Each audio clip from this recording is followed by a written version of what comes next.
राजभवन और राज्य सरकार के बीच टकराव कम होता दिखाई नहीं दे रहा है।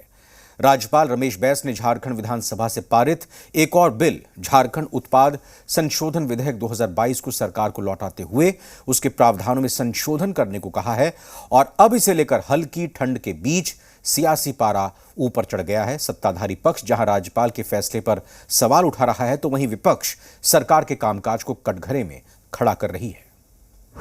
राज्य सरकार और राजभवन में रार, विधेयक को लेकर फिर छिड़ी तकरार, सियासी साजिश या माकूल सलाह।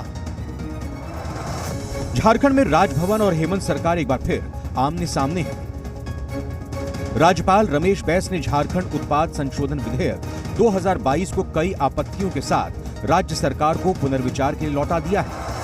राज्यपाल ने विधेयक में सुधार की संभावना जताते हुए सरकार को परामर्श भी दिया है और विधेयक ये अपने गांव में स्टेशनरी बिजनेस शुरू करके हर महीने 2 लाख कमा रहे हैं। आपके गांव में भी ये करना है तो फ्रीडम ऐप को अभी डाउनलोड कीजिए। के प्रावधानों में संशोधन करने को कहा है। राज्यपाल ने राज्य सरकार को अन्य राज्यों में लागू प्रावधानों की समीक्षा के बाद निर्णय लेने की सलाह दी है। साथ ही अधिकारियों की जवाबदेही तय करने को जरूरी बताया है। वहीं राज्यपाल के विधेयक लौटाए जाने के बाद सूबे में सियासत गर्म हो गई है। सत्तारूढ़ महागठबंधन इसे सियासी साजिश करार दे रहा है।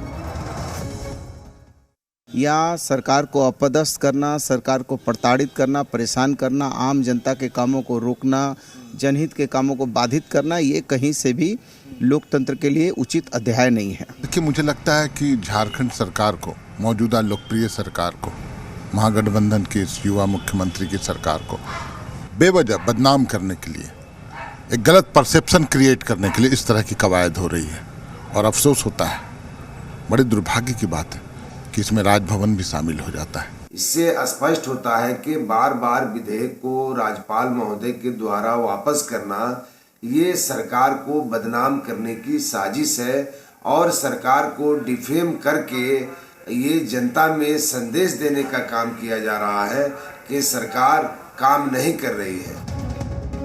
वहीं विपक्ष राजभवन के फैसले का बचाव करता दिखा।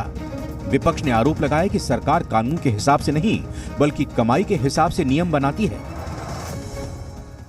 भाई, जिन बातों को हमने आज से 5-6 महीना पहले ही हमें लगता है कि हमने उसका विरोध किया था और हमने लिखा था सरकार को कि हमने कहा था कि भाई आप गलत कर रहे हैं, ट्वीट भी किए और ट्वीट में भी हमने टेक किया था सीएम को कि भाई इस ढंग से लोग लूटेंगे तो राज बचेगा ही नहीं।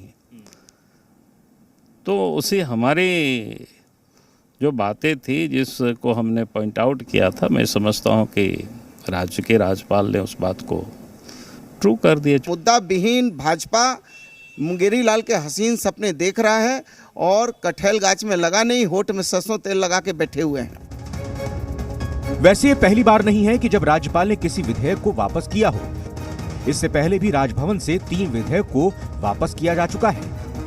मनीष मेहता, जी मीडिया, रांची। झारखंड उत्पाद संशोधन विधेयक 2022 में मुख्य रूप से राज्यपाल ने जिन मुद्दों पर सवाल खड़ा किया है उनमें विधेयक के सेक्शन 7 की उपधारा 3 है जिसमें उड़न दस्ते के गठन का प्रावधान है। राज्यपाल के मुताबिक पहले से ही उत्पाद विभाग के पास उड़न दस्ता है, टास्क फोर्स, मोबाइल फोर्स भी है, इनको गठित करने की संपूर्ण शक्ति है। तो फिर धारा 7 की उपधारा 3 जोड़ने की वजह भला क्या है? प्रावधान में किसी भी प्रकार की अनियमितता पाए जाने पर एजेंसी के कर्मचारी जो उक्त बिक्री स्थल का संचालन करते हैं उन्हें जवाबदेह माना जाएगा। राज्यपाल के मुताबिक पूरी जवाबदेही संबंधित एजेंसी की होनी चाहिए और निगम के स्तर से नियमित रूप से इसका मूल्यांकन भी किया जाना चाहिए। विधेयक में धारा 52 में नया प्रावधान जोड़ा गया है। इसमें सजा के साथ मुआवजे के भुगतान का भी प्रावधान है। राज्यपाल ने सुझाव देते हुए बताया कि सजा और मुआवजे के निर्धारण के लिए अलग अलग धाराओं में प्रावधान किया जाना चाहिए। धारा 57 में लाइसेंसधारी या उनके कर्मचारियों के लिए कृत्य के लिए दंड का प्रावधान किया गया है। इसके तहत निगम के पदाधिकारियों को अलग करते हुए सिर्फ अधिकृत एजेंसी के स्थानीय कर्मचारियों के लिए असंवैधानिक कृत्य के लिए उत्तरदायी माना गया है। राज्यपाल के मुताबिक इस प्रकार के वैधानिक संरक्षण से मूल लाइसेंसधारी निगम की जवाबदेही। ये अपने गांव में स्टेशनरी बिजनेस शुरू करके हर महीने 2 लाख कमा रहे हैं। आपके गांव में भी ये करना है तो फ्रीडम ऐप को अभी डाउनलोड कीजिए।